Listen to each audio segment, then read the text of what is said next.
going on there, YouTube? Just a little impromptu video. It's about 4 in the morning. Getting ready to go to bed. Been at work all night. I decided I was going to mock up this third rat rod build. I know I'm still not even halfway through with the second one. Sorry, but that body's just been sitting there looking at me.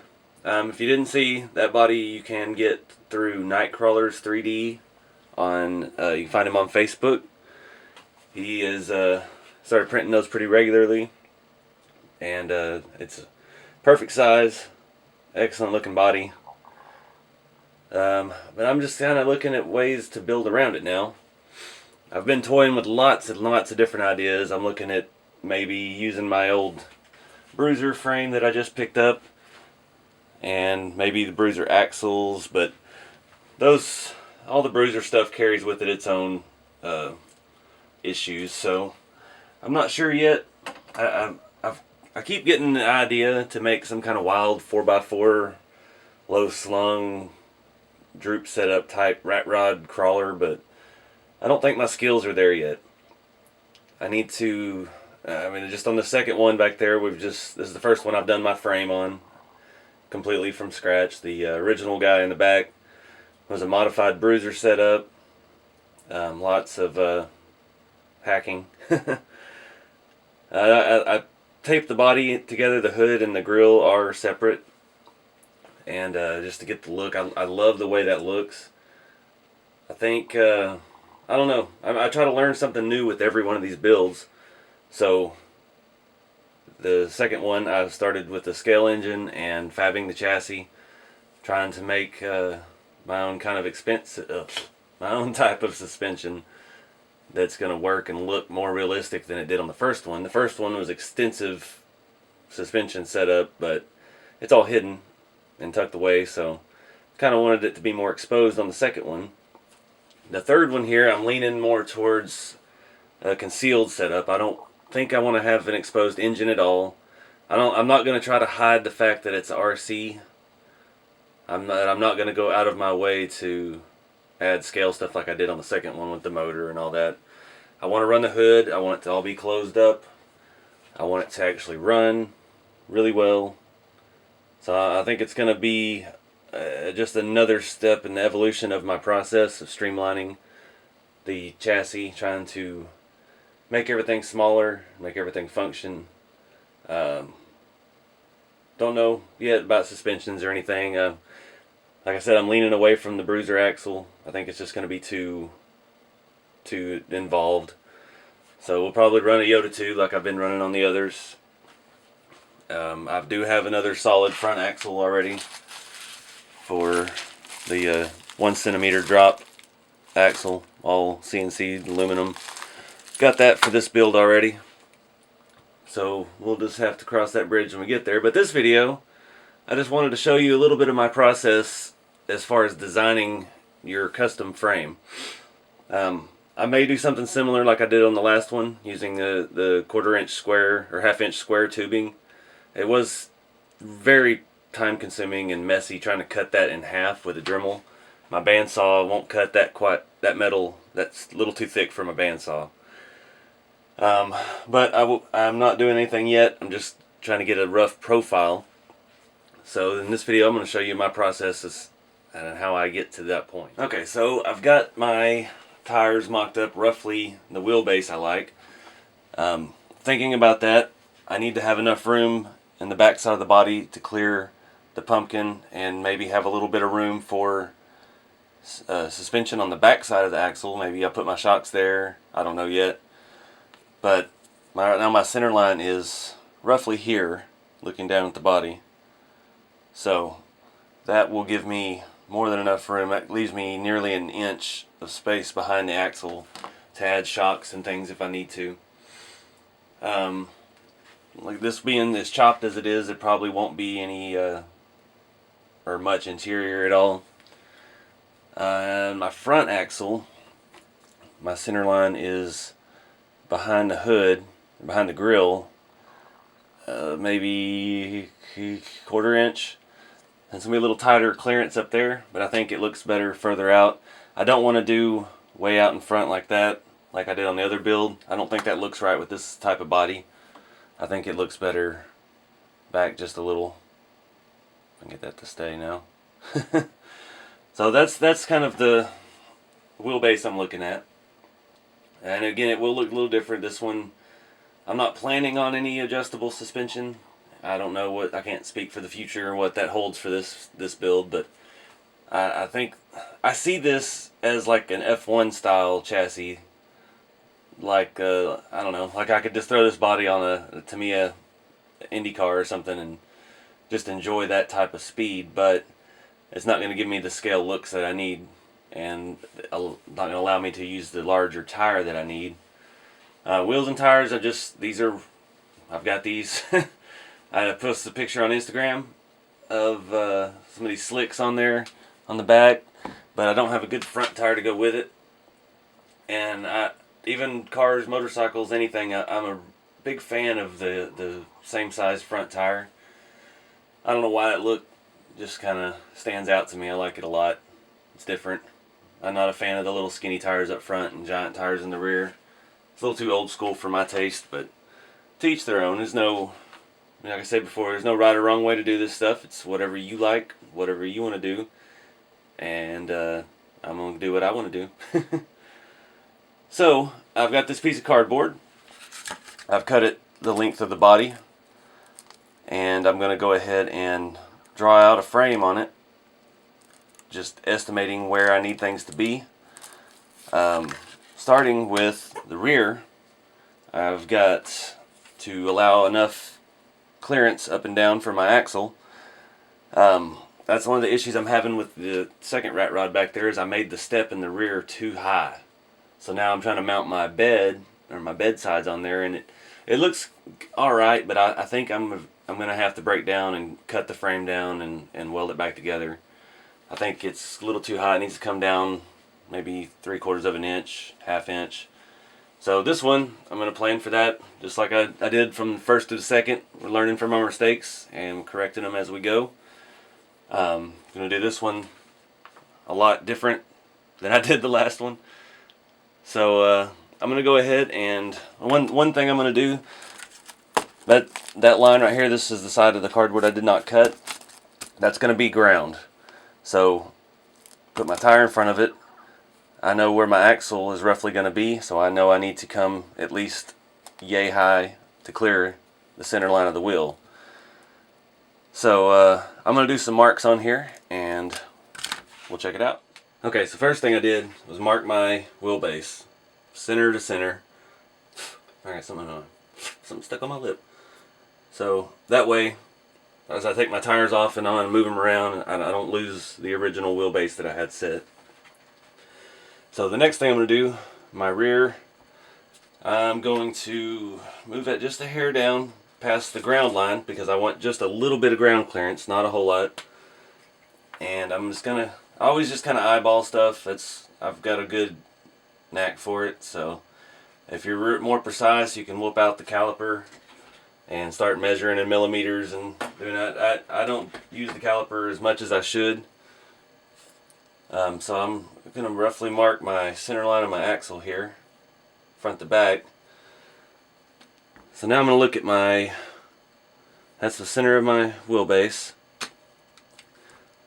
My axle is, I've got one here to estimate. So we need the step to be, moving everything around here, at least probably this high, and I'm guessing that probably would be enough. Now I've got to make a decision here to either, I've got to think of what I can do, what I'm capable of doing with my metal. On my other hot rod, the frame just L's 90 degrees.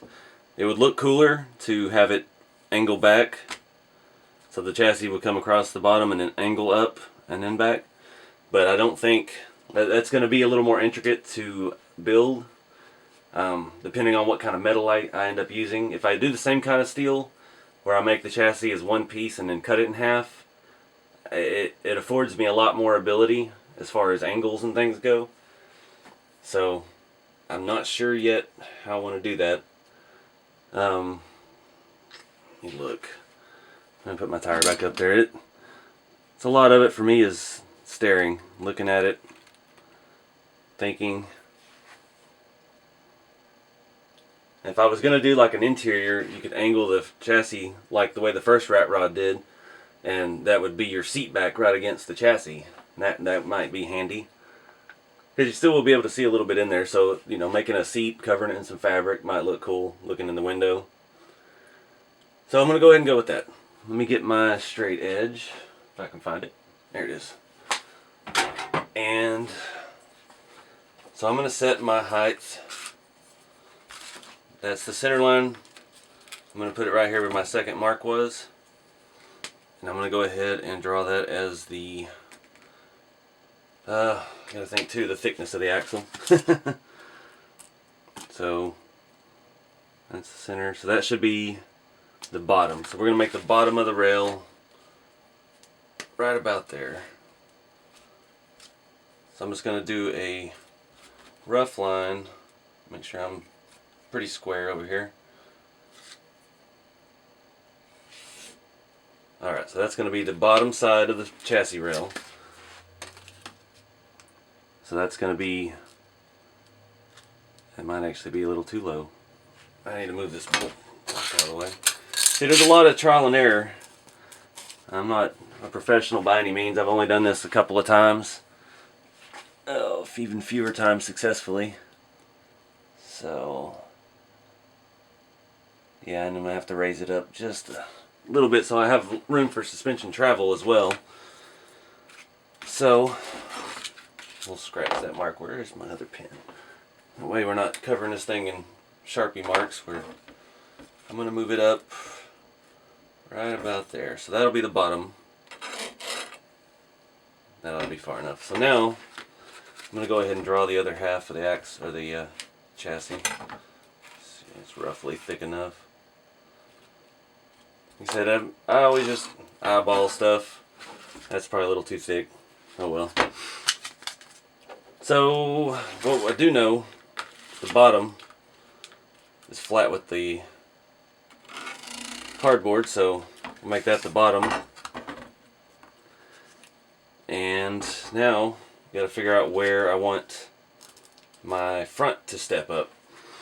Now, the way I did the other one, it was right at where the cowl ends and the hood starts. That's typically where you see them step on most rat rods, so I'm going to go ahead and use the Sharpie, make a mark. This is where my cowl is. Oop, can't draw a straight line like that. So, I'll probably do the front. Well, we need to mark our center line of the wheel there as well. As I'm rolling with these tires and wheels are roughly the same size as most everything else I've got. I could go a little smaller like I did on these. These 1.9s are about the same height.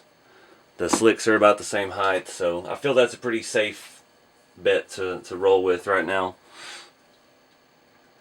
So, I did that a little high.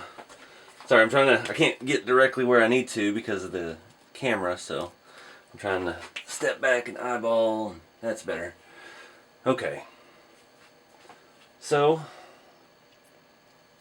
this is where the tire needs to be. My axle is a 1 centimeter drop in the center point. So that frame has got to come up a little bit higher on this one than it did on the previous one. So I'm going to do some estimating here. Where's my other one? So this is our top. This is our top. I'm going to go ahead and fill this in before we move on. I'm going to go ahead and run an angle in it, because as far as I know at the moment, I'm going to run the same type of metal, because that's what I have in stock. And this is where our front step needs to be, so I'm going to go ahead and transfer that mark down here. And this is how high that needs to be. Our axle drops. There's our center. Our axle only drops to here, roughly. So this is going to have a much bigger step in the front, which is going to make it more challenging. That before I just overlaid piece on top of the other, welded it together. It was nice, solid. This one's going to have a bit more of a step in it. So that's the bottom of our axle. The top of our axle will be roughly here, and that's our centimeter gap. So really our chassis needs to be up here and then step down to this point. So I guess I'm going to go ahead and do the same thing I did in the back. I'm going to go ahead, it's not going to be quite as tall. I'm going to lay out a mark for, that should be the, that's the, well, it'd probably be good to label some of this stuff too. Sorry guys, I've been at work all day and half asleep, so I just wanted to move forward on this build because it's, that body's been sitting there staring at me, so I want to see about making something out of it. So that's the bottom of the axle, top of the axle, wheel line. Alright, so that's hub. So I'm going to go somewhere in here.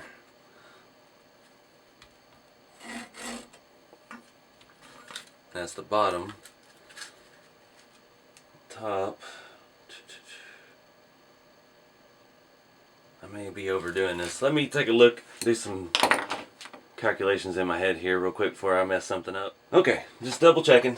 I am right, that needs to be the bottom of my front rail. So it's almost as tall as the back. My front axle, like I said, has a centimeter drop. That's where it needs to be. Looking at that like so, that'll give me 1/2 inch of suspension movement in the front. So, time to connect all the dots. That's the bottom. This will be the top. I'm going to draw this one a little more appropriate to scale. There's my firewall. This vehicle does not have a firewall or a place to mount one, and you're probably not going to be able to see it, so I'm just going to, let's see, I'm going to bring it straight up from that point. Now these angles I'm not really thinking about. I'm just trying to do what's going to look good. I don't have a clue what type angle, what size angle I'm looking at here. So, like that. Like that. Okay, so now I'm going to cut this out.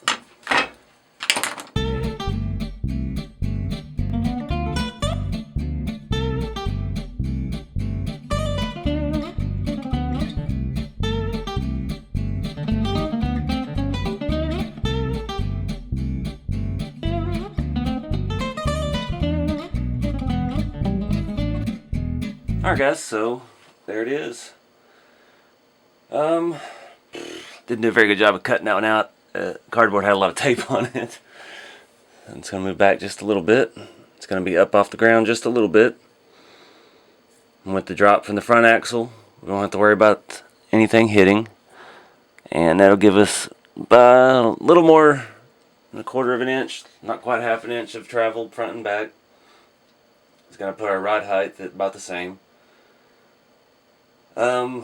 Now, I only make one of these because the way that I make the rails, I only need one template. It's going to be identical from side to side. If I try to make two templates, odds are they're not going to be perfectly the same. I mean, you saw how it's kind of a hack job making all this out of cardboard, so I know there's tons of better ways to do it, and this is just where I'm at, guys. I know that some of the builders out there are way beyond this, but just helping out the beginners because I'm beginning too. But once I get the halves cut from the metal, then we'll look at how much taper. Like my other hot rod, the number 2, the rails are narrow in the front because the body is much narrower in the front, and they widen as they get to the rear. And the way this body is, I could go really wide in the rear, but I'm not sure if that's really necessary yet. Not sure the suspension and engine and transmission stuff will play into that as well, so we're not going to get too far ahead. But I just thought I'd share my technique. This is kind of how I get started making chassis. I haven't made anything much. I made maybe a handful in my day. So like I said, I'm not the most experienced, but we're all learning here together. So anyway, guys, thanks for watching, and stay tuned. We got a long way to go still on the second rat rod, and a whole long, very long way to go on this third one. But appreciate everybody's support. Check me out on Instagram. It's RC Everyday. I'm on Facebook, and what else? No, I don't tweet. I don't snap. I don't do any other catchy things, but